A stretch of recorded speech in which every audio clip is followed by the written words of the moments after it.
지금 이 시각 여러분들이 주목하는 뉴스 만나보겠습니다.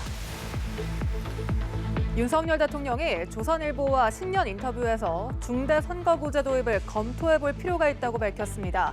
선거구 하나에서 당선자 한 명이 나오는 현행 소선거구제가 진영 양극화의 원인이라는 건데요. 또 미국과 핵전력을 공동 연습하는 방안도 논의 중이라고 말했습니다. 자세한 내용은 방현덕 기자가 전해드립니다. 윤 대통령은 조선일보 인터뷰에서 국회의원 중대선거구제 검토 필요성을 밝혔습니다.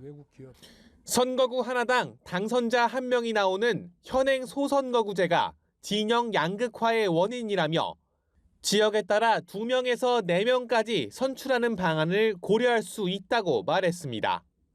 윤 대통령은 북핵 대응을 위해 미국 핵전력 운용을 한미가 공동기획, 공동 연습하는 방안을 논의 중이라고 공개했습니다.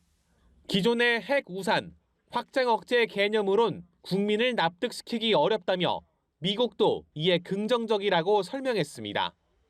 북한 무인기의 영공 침범은 민심을 교란하는 소프트 테러라고 비판했고 보여주기식 남북 정상회담은 지양하겠다고 했습니다.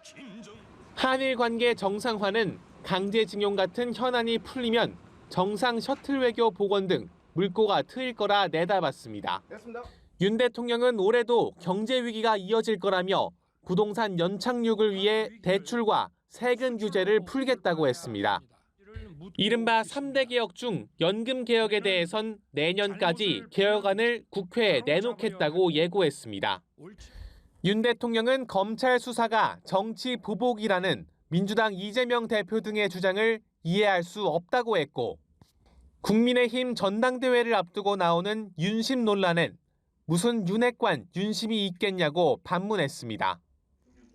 야당의 이상민 장관 경질 요구나 국면 전환을 위한 개각에는 거리를 뒀고 장관들의 전당대회 등 출마설엔 선택의 문제라면서도 한동훈 장관 차출설은 선을 그었습니다. 대통령 가족에 대한 수사가 미진하다는 일각의 지적엔 이미 몇 년 동안 처가에 대한 전방위적 수사가 이뤄졌다고 말했습니다. 연합뉴스 TV 방현덕입니다.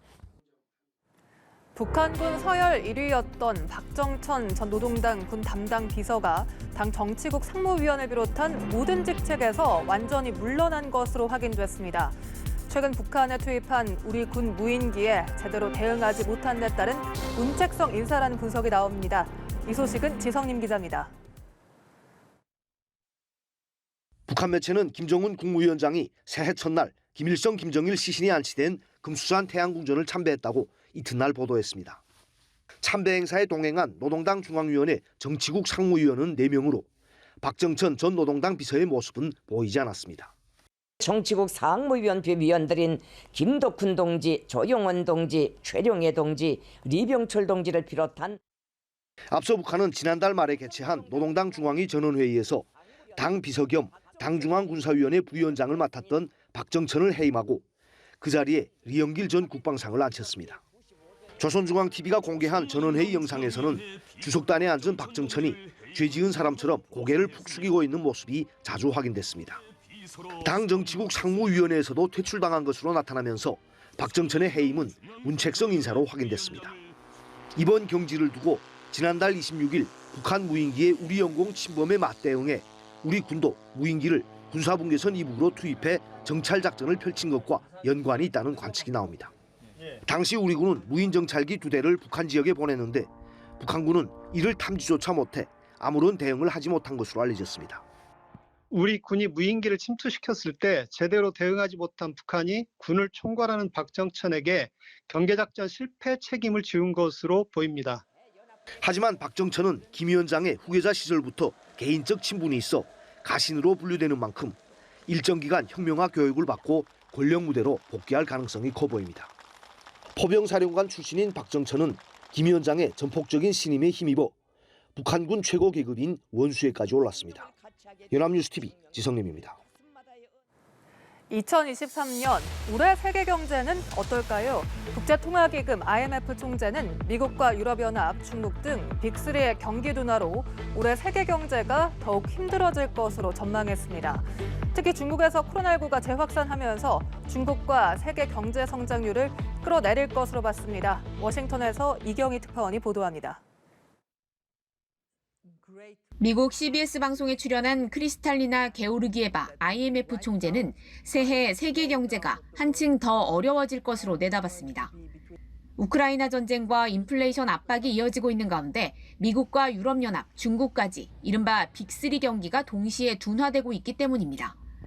IMF는 특히 중국의 제로 코로나 정책 폐기로 성장률 하락이 심화될 것으로 봤습니다. 지난해 10월 올해 세계 경제 성장률을 기존 예상치보다 0.2%포인트 낮춘 2.7%로 중국의 성장률은 4.4%로 예측한 바 있는데 여기서 더 내려갈 수 있다는 겁니다.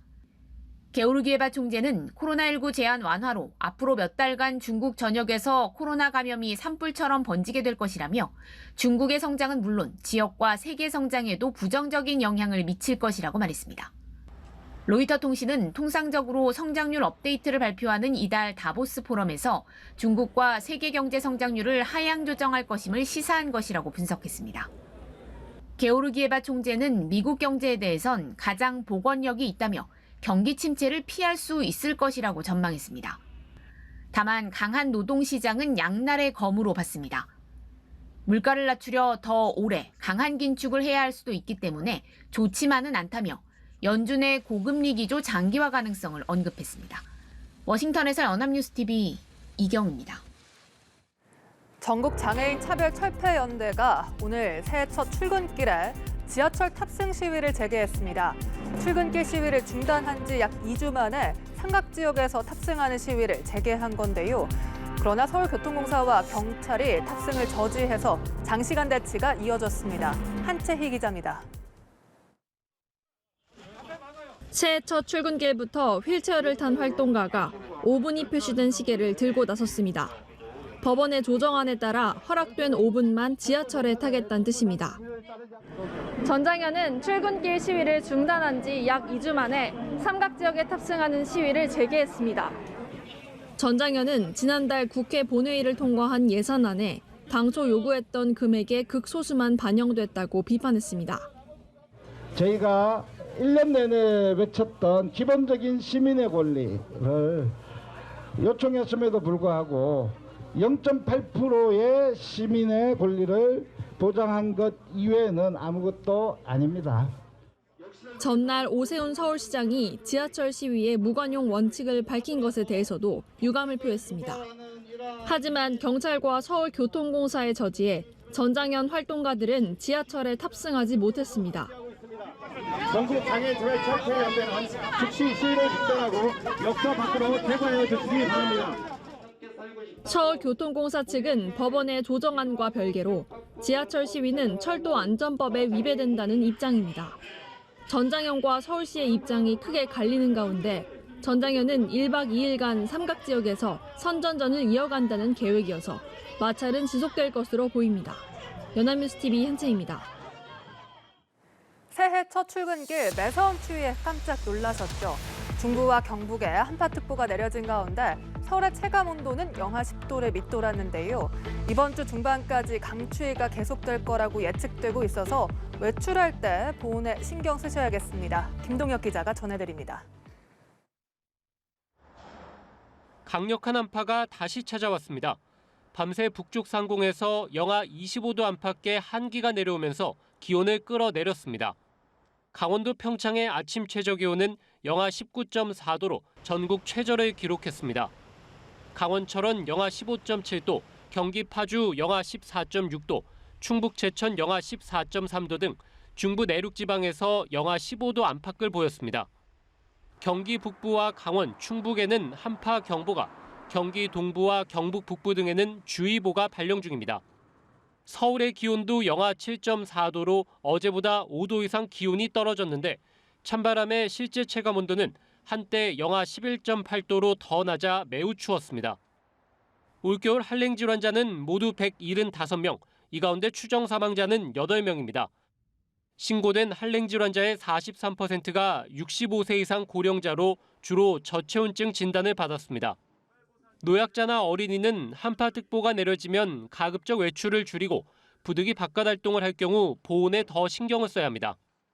중부와 호남에선 낮 동안 일부 녹은 눈이 밤사이 다시 얼어붙어 도로가 미끄러운 곳이 많은 만큼 이면도로나 골목길에서 보행자 안전과 차량 운행 시 교통안전에 각별한 주의가 필요합니다. 기상청은 중부와 경북 지방의 한파는 주 중반까지 계속되다가 점차 예년 수준의 겨울 추위로 돌아오겠다고 내다봤습니다. 연합뉴스 TV 김동혁입니다.